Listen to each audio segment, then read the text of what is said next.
Rudy Rochman is a frontline soldier with the Israeli Defense Forces and a Jewish Israeli human rights activist.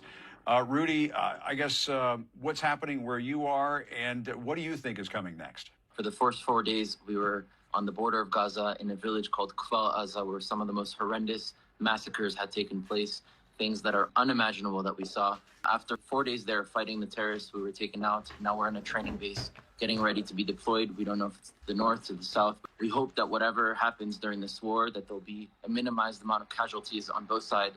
Nobody wants to see anybody die. And I hope that we can learn the lessons from what will happen, because a lot of people in the media are talking about the what, meaning the civilians that are dying. And it's important to talk about the what, but we're not talking about the why. Why is this happening? And when you go to a doctor, you don't just show them the symptoms in order to get an answer of how to deal with the symptoms. You show them the symptoms to find out how to deal with the source. And the source of this issue has been Hamas using its civilians in order to try to shoot rockets from where they live, to kill Israeli civilians, and then to have Israel fire back, and to increase the murder of civilians on both sides in order to sell a narrative that Israel is the worst thing in the world and it has to be destroyed. And this is exactly what's fueling the conflict on both sides. People are selling the narrative to Israelis that Palestinians and Arabs are bad. People are selling the narratives to Palestinians in the Arab world that Israelis are bad. Most of us are good human beings. We go to school, we have families, we go to work. We're human beings like anybody else. And Rudy, do you know, so you think you're going to be going into Gaza? Is that what you're saying? We have no idea. I know that Israel is going to have to take out Hamas. And taking out Hamas is not only good for the Israelis, it's also good for the Palestinians, so that they can actually have a leadership that represents them.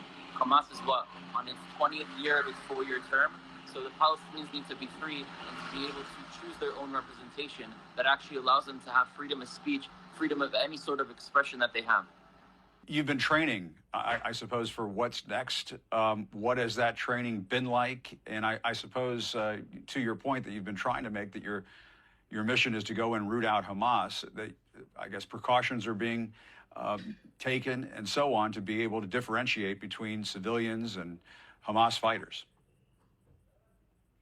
Absolutely. This is why Israel gave 24 hours to the citizens of northern Gaza to evacuate the area, so that if Israel were to go in, at least the civilians would be out, because Israel does not want to kill civilians, ever. The only time that civilians are being killed is because they're in the crossfires of a war that Hamas wages, while Hamas is shooting rockets directly at civilians and going into Israel and slaughtering villages. So we have to understand where the source of this problem is here. And it's not just Hamas. There's a lot of different interest groups that are profiting from this war and selling weapons from both sides. And so if we really want to understand how to change the what from happening in the future, we also have to keep asking, why is this happening? Who's truly profiting? Not the Israelis and not the Palestinians.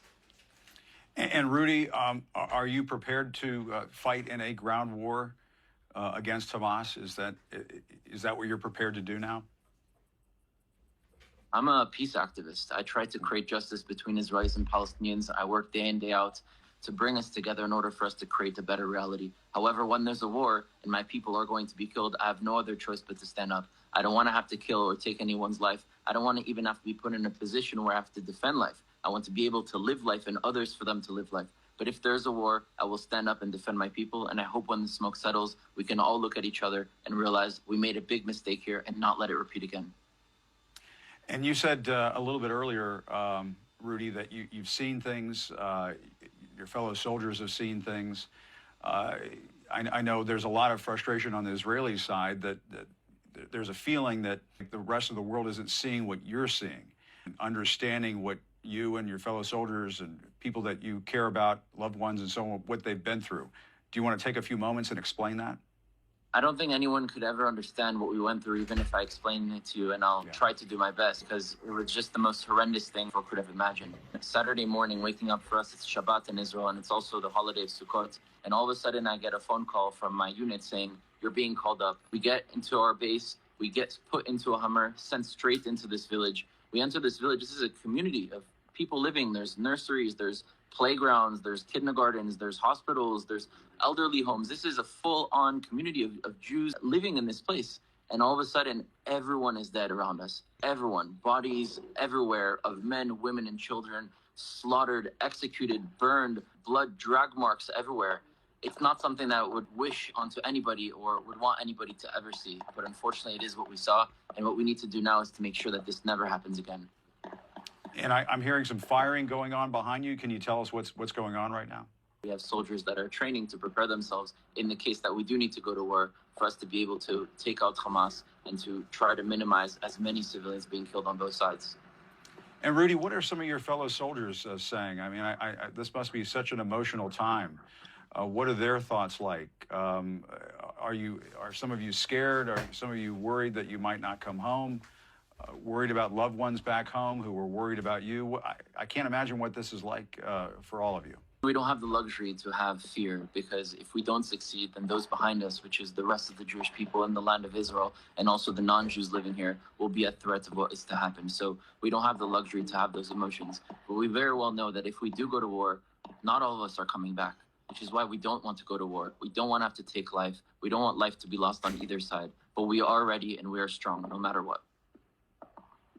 Rudy Rochman, thank you very much for your time, and thanks for sharing your thoughts with us. Anytime you'd like to come back and fill us in on how things are going, please feel free to do so. We'd be happy to have you back on. But thanks so much.